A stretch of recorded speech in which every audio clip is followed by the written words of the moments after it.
Welcome to the Pub Date Podcast, the show where two book broads discuss what should happen before, during, and after your book publication date. Brought to you by Broad Book Group, with your hosts Vanessa Campos and Jen Dorsey. Welcome. Happy Friday. Welcome to the Pub Date Podcast. Hi, Vanessa. How are you today? I'm great. It's raining. I spilled coffee on myself and my dog peed in my house. But Top it's day. Friday. Awesome. It's time for the weekend. It's almost 5:00. It's almost there. We're getting there. We're getting there. Well, we do have something to celebrate, and that is that we have an amazing guest today. We are so honored to have Tessa White join us. Tessa, you and I, we have had a history this last year together. She's got an amazing book coming out. So I want to just give a little bit of background on who Tessa is, or as she titles it on her website, My Credentials for Stuffy People. Which I think is fantastic. Tessa's been the head of HR for a lot of fast growth companies. She's worked with Stephen Covey. Some of the companies she's worked with include United Healthcare, Sunrun, which was, I believe, Vivint Solar. Is that correct? Right. Mm-hmm. Right. And she serves on the board of trustees for Utah State University and the Utah Valley University Women's Success Center. And most colloquially, she is known as the Job Doctor. So if you have been on TikTok and you have seen the Job Doctor, that is Tessa. We are so thrilled to have you today to talk a little bit about your experience of marketing your book on TikTok, Book Talk, and also to talk about the book, The Unspoken Truths for Career Success. Welcome to the show. Oh, thank you. This is going to be fun because this is an unusual journey and an unusual marketing technique. I think I'm a first-time author, but it's been really fun for me to experiment. So talk to us a little bit about how you got involved spreading your message on TikTok and on social media, because I just think it's so fascinating. Oh, well, it started because I wanted to write a book and I found an agent. And when I talked to that agent, she said, "You're a nobody. You're just another HR person. Nobody's going to read your book and I can't sell it unless you have followers. Come back to me when you have followers." So I said, "Okay, I'll go get some followers." And my daughter posted some things on TikTok. I couldn't even navigate TikTok at all at the time. And I forgot about it. 3 days later, my son calls me from California and he said, "Mom, this can't be true, but my girlfriend said you were on her For You page. Are you on TikTok?" And I went and looked, and I had 10,000 followers after 3 days. And I have averaged 1,000 followers a day since then, which to me is absolutely crazy that I have that many followers on social media. I am the most unlikely influencer on the planet, I think. That is fabulous. And what was that first post? Do you remember? It was about jobs. So it was a call-in, kind of a call-in radio show type format. And I was giving advice on, how to get seen and resumes, how to interview. And it just picked up steam and went crazy at a time that converged with when everybody was at home during the pandemic and looking for career advice. And it was the right timing, the right experience. Everything just converged and it went crazy. Wow, that is fantastic. I love it. And I love following you on there. I learn something new every single time. Thank you. So in your TikTok journey, the pre-book journey, you kind of had that as a goal in your mind. So when you set out to really dig into that, how did you plan what to put on it? I think that confuses a lot of people. They don't know whether they should just sort of post what they're feeling that day or what pops in their mind. Do you have like a content calendar that you use, or what's your method to your? I've tried content calendars. I can't do it. It hits me when it hits me, and it still does.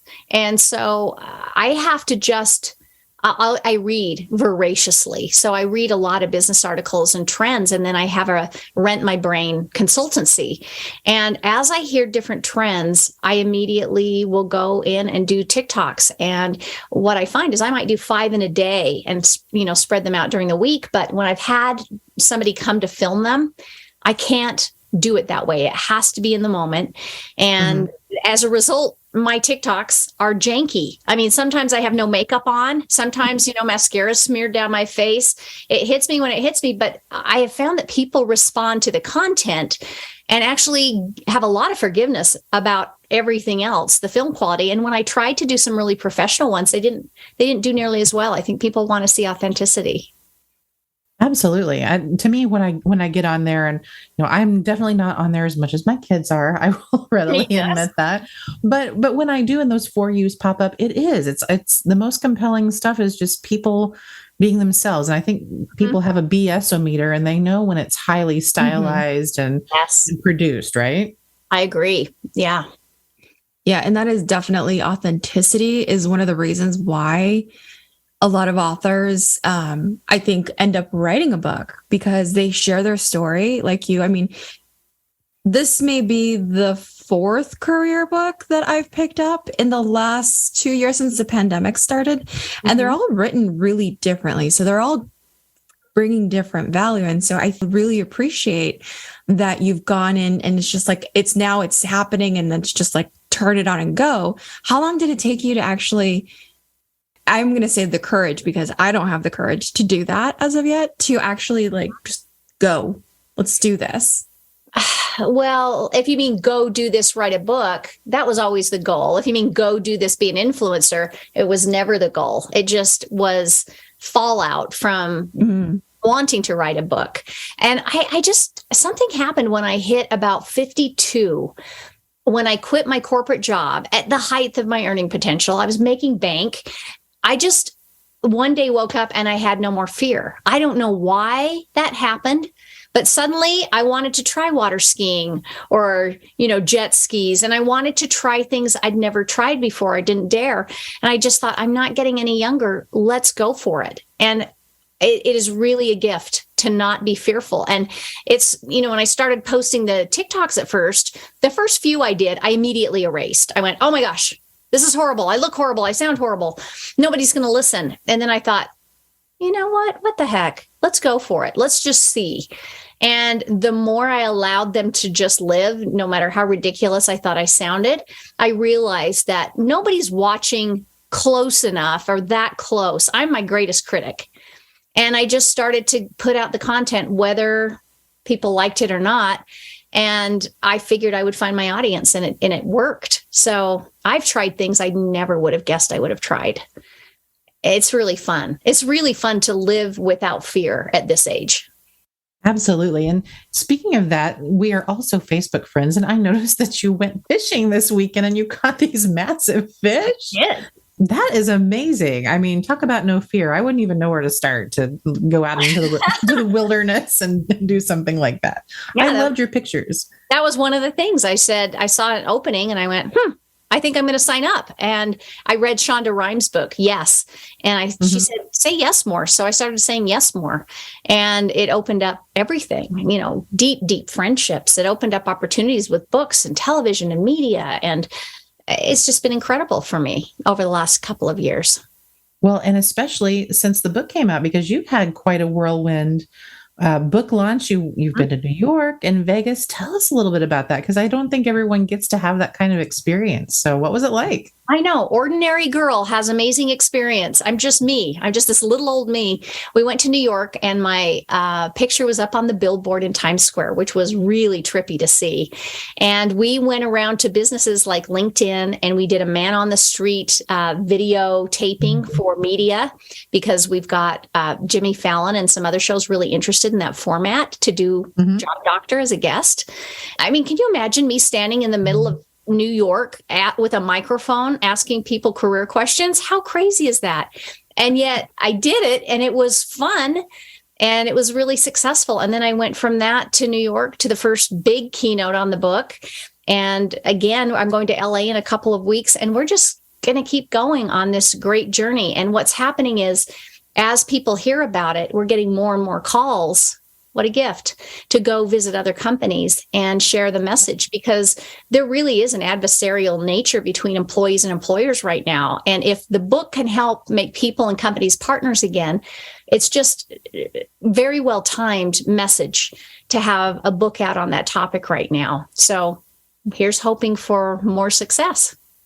Definitely. And speaking of the book, it's The Unspoken Truths for Career Success. Mm-hmm. And I know it very well because we got to work on it a little bit together, but talk to our listeners a little bit about the kinds of truths that you hope to uncover with this and really what the goal and the message is of the book.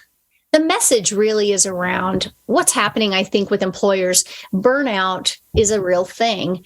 And if you study it, the real root cause of burnout is a lack of control. And I think people are feeling a lack of control in the workplace, especially you get layoffs. And so how do you balance out the power? This is not about stick it to the company at all. This is about how do you speak the company's language and how do you balance out power by having a greater voice?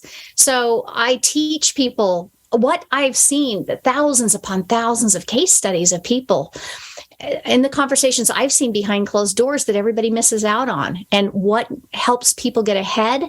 How do you say the right words? How do you have the right conversation? How do you create balance for yourself and boundaries for yourself at work? And how do you ask for a raise? How do you get leverage in a company? What are politics really, and how can they help you? What about promotability, and how do you create your own top performer plan and get feedback so that you know how you're viewed in an organization and don't have to wait once a year to get 10 minutes of bad feedback that you can't interpret? So I just try and help people with all the things that really are the most common concerns that I think snag people up in my experience. Sure. And you mentioned the word politics, and I know that's something that we talked about a lot during the development of the book, and how people really view that maybe too literally. They don't really see that at least corporate politics, that's something that you can really use to your advantage if you know how to navigate it. Yeah, I think people think of politics as the bad guy, the bad thing in the room. Mm-hmm. As I did. I can remember there was a guy, I called him Golden Boy in the book. He just seemed to get all the promotions and everything. And it was so frustrating. I'm like, I'm not going to play the game like him. But when I could step back and reframe it, which the book teaches you how to do, you understand politics is nothing more than how a company values work getting over the finish line. And there's 5 principles of politics. And I lead people down this path to say, how do you analyze your own company by observing and know what your company values? And there's a politics scorecard, so you can actually make the adjustments you need. For me, I was applying the work politics of healthcare to a fast-moving tech company. It never would have worked. I would have been fired.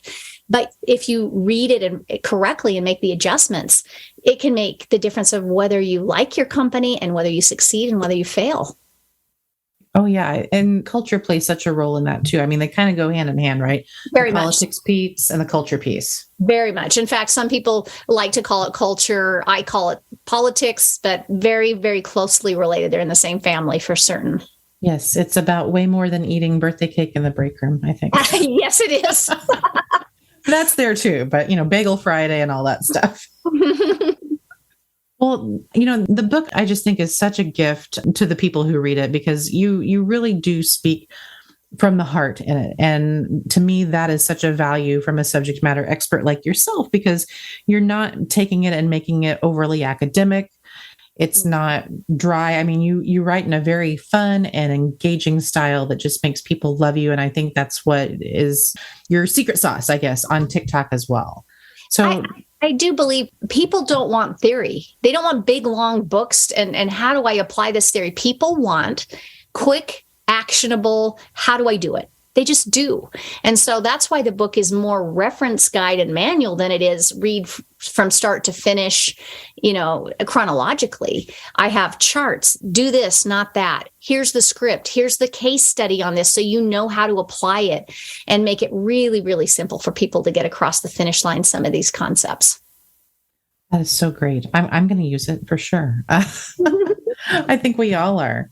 Vanessa, do you have any final questions for Tessa that you'd like to bring up?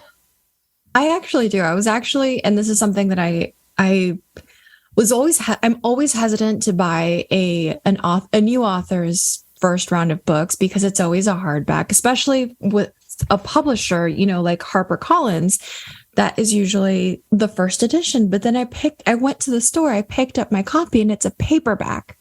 And I love you for that. I love you for that. I love you for that. I love you for that. But tell me why. What was the decision, and how did you get them to actually make this call? I am a firm believer. I wanted a good partner that understood millennials and Gen Z like I feel I do. I mean, my last company was 4,000 millennials and Gen Z and 10 adults in the room. And so I feel like I understand the audience pretty well. And I said, they don't buy hardbacks and they don't read cover to cover. They are skimmers. And I'm a skimmer. Our attention span is shorter. And so I wanted a book that had call outs that you could literally read the whole book by just flipping through the pages and getting the bold call outs and going to the chart to reference how to say that thing or do that thing with your manager. I felt like it was a model that would resonate with people more so than a cover to cover book that is written in a really traditional way. I even made them change the font on the inside because I wanted it to be a different font than most people are reading. And thankfully, they agreed. I love that you have that partnership with them and they were able to listen to you, because it's very, very few and far in between where it's like, oh, it's the first book and it's a leadership book and it has to be a hardcover and it has to. But I also, if you've gotten a chance to take a look at the table of contents, I love, and I gravitated toward this immediately because your titles are The Lies About Performance, Lies About Power. And it's just like at being mid-career and trying to figure it all out, you feel like companies are lying to you. And I love that. So I really do appreciate that. Was that something that they fought you on? I'm just curious. That's actually a great question. The book was originally titled The Lies That Got You Here. How to Reclaim Your Workplace Satisfaction. They made me change the title, and it was very hard because they said negative titles we click on to read articles, but we don't buy negative book titles because we want to get better. So they made me reframe it in a more positive light, and it was a really hard title to settle on. So that's why everything starts with lies, because I kept the inside exactly the same, and we just came up with a different title on the outside. Well, I love that they let you keep those, because I'm like, yes, the lies that they all tell us and the reality and the truths that, you don't get to hear unless you're behind those closed doors. So I really, really appreciate it. I love this.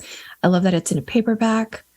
It just speaks to my geriatric millennial heart. If that resonates with you, I'll tell you the chapter you should read. You should go to the chapters on promotability, because I go through the 5 stages of career growth and tells you what to expect at each stage in your career. What are the fatal flaws? What are the things you can expect? The skill set that you must know how to do, or it's going to hold you back in your career, and what's going to surprise you. I find that people that are about mid-stage in their career are really resonating with that section, and it's really helpful for them. And I love that you break it up into 3 different chapters. So if you're in early stage, mid stage, and senior leadership. So I really appreciate that. For those of you who haven't picked up the book, pick it up. It's chapters 9, 10, and 11. Go straight there. I had to fight for those, by the way. Jen probably knows that. I had to fight to break those into 3 separate chapters, but I felt so strongly about it that they made the book longer, agreed to make it longer so that we could cover those. Yeah, it was really important. Yeah, absolutely. I agree. Well, where can people find you and learn more about you, Tessa, aside from reading the book, which they are all going to do? They can go to thejobdoctor.com. That's where you find out about me and my products. And I have a new podcast out that we didn't expect it to go so fast and to be killing it, but it's killing it out there. And It's called The Job Doctor Is In. So if you like my short spurts, this is a dive deep. We have a call in from real people, real problems, and we solve the problems on the call. And I give them the scripts and the way to navigate it. So I think that would be something worth your listeners looking into. And Job Doctor Tessa is me on all the social platforms you can find me. Fantastic. And I know you're going to be there. You're not going away anytime soon, because great success is happening for you. We're so happy for you. Thanks so much for joining us today. It has been lovely, and we hope you'll come back. Thank you. You bet. Well, we want to thank our producer, Paul Roberts, and our executive producer, Emily Carpenter-Pulskamp from Little Red Communications. We'll see you next time. We hope that you gained some valuable insights into the world of book publishing. Head over to broadbookgroup.com to learn more about us and all our services. And be sure to check out all our social media at Broad Book Group. Until then, keep publishing.